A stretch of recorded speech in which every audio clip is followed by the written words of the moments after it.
This was the story of what Lyndon Johnson was doing. He was deciding how much money these congressmen would get. Where did he get this money? For a long time, I thought I would never have any proof of that. I kept looking through the boxes, and in another file, it was dated 1940, October 19th, 1940, there was a yellowed old form, telegraph form, the way they used to send telegrams.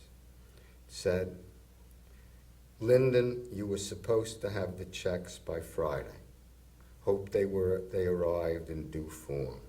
It was signed George Brown of Brown and Root, the successor to Halliburton, Brown and Root, the financiers of Lyndon Johnson's career. Next to it was another telegram from George Brown, from Lyndon Johnson back to George Brown. It said, all of the folks you talk to have been heard from. I am not acknowledging their letters, so there will be no record. So be sure to tell all these fellows that their letters have been received. Now, you say, how much were these checks for? $30,000. A huge amount of in political terms at the time. What had Lyndon Johnson, this political genius, realized that gave him power? He was the only congressman who knew and had access to and the confidence of two very different groups of people. On the one hand, the Texas oil men, the barons, the contractors, the real estate tycoons, who needed favors from the federal government, contracts, oil depletion, the continuation of the oil depletion allowance, etc., and who were willing to pay to get the federal favors. On the other hand, he knew and was friends with the Northeastern liberal congressmen who needed money for their campaigns. If he could make himself the conduit between the Texas money and the Northeastern liberals, he would have power.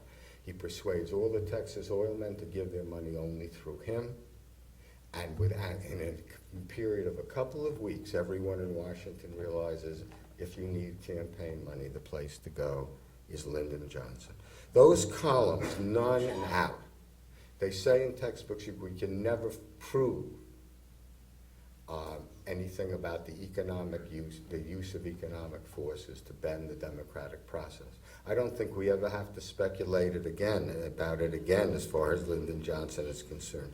These were the most blatant use of economic power to create political power. And it's also the example and the proof of Lyndon Johnson's ruthlessness. Out. No. No, out. Never. He's not just a congressman anymore. He's a congressman with power over other congressmen. You can document a lot with papers. But there's a lot you can't. Because I came to feel that you have to make the reader see and feel the world that a president came from, if you want to understand that world yourself. If you want to show not just what Lyndon Johnson did or any president did, but what Lyndon Johnson was. What was his personality? What was he like? What did he come from? Where did he come from? How did he come from where he was to where he wound up? In researching the life of Lyndon Baines Johnson, these questions all came to me in a single place, the Texas Hill Country.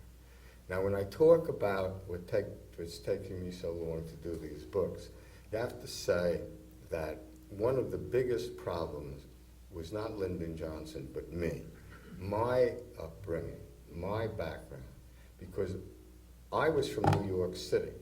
I grew up in the New York City world of bustling New York City, museums, theaters, culture, conversation, everything that New York is. Lyndon Johnson came from a world very different from mine. And I can remember the first time that I truly realized this. I used to be in New York. Some mornings I'd be in New York City. It was a 9 a.m. flight from New York to Austin. I take that flight, I rent a car at the Austin airport, and I drive out into the Texas Hill Country. And today Austin is a big city. Then it was a little city, 180,000 people.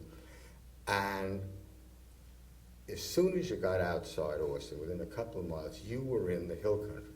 Now, the Hill Country is the real geographic name for it is the Edwards Plateau. It's big enough so you can put all of New England into it and still have room for Pennsylvania. And at the time Lyndon Johnson was growing up there, the population was approximately 1 per square mile, 1 person per square mile. So, but I didn't really know. I mean, those are facts you learn out of a book. I didn't know what that meant. And I was driving out from Austin, and the first time I went out there, and you drove out about, Johnson City is like 48 miles outside of Austin. As you get about 30 miles out, you come to they call it Round Mountain, but of course it's not a mountain, it's just a tall hill. But as you come to the top, there's something in front of you that made me pull my car over to the side of the road and stand there and look out in front of me. And what I was looking at was emptiness. There was a valley there. I've since measured it. It's about 32 miles long. It's about 13 miles across.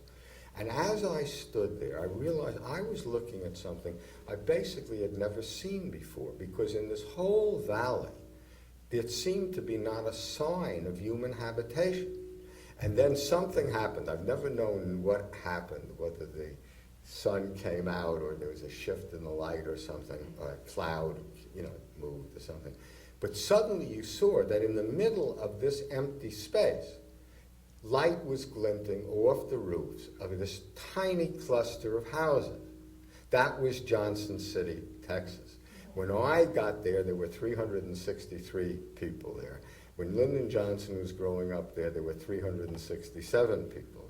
So it hadn't changed much. And Lyndon Johnson didn't even spend most of his life in Johnson City. He spent most of his life out on the Johnson Ranch, which is 18 miles further up in the hill. So I told my wife, Ina, I'm not understanding these people. I was trying to do interviews. I said, I'm not understanding this world. We have to move down here. So for 3 years, we rented a house. We didn't stay there all, we'd stay 7 or 8 months a year. For 3 years, we spent 7 or 8 months there. And every day, I drive off to interview these people. See, Lyndon Johnson died at 64. He was so young. He would have been, when I started the book, only 67 years old.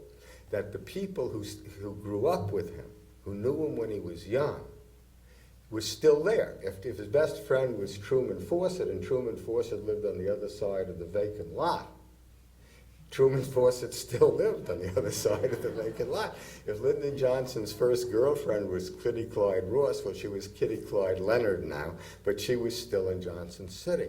So you started to get a picture of what the life was like.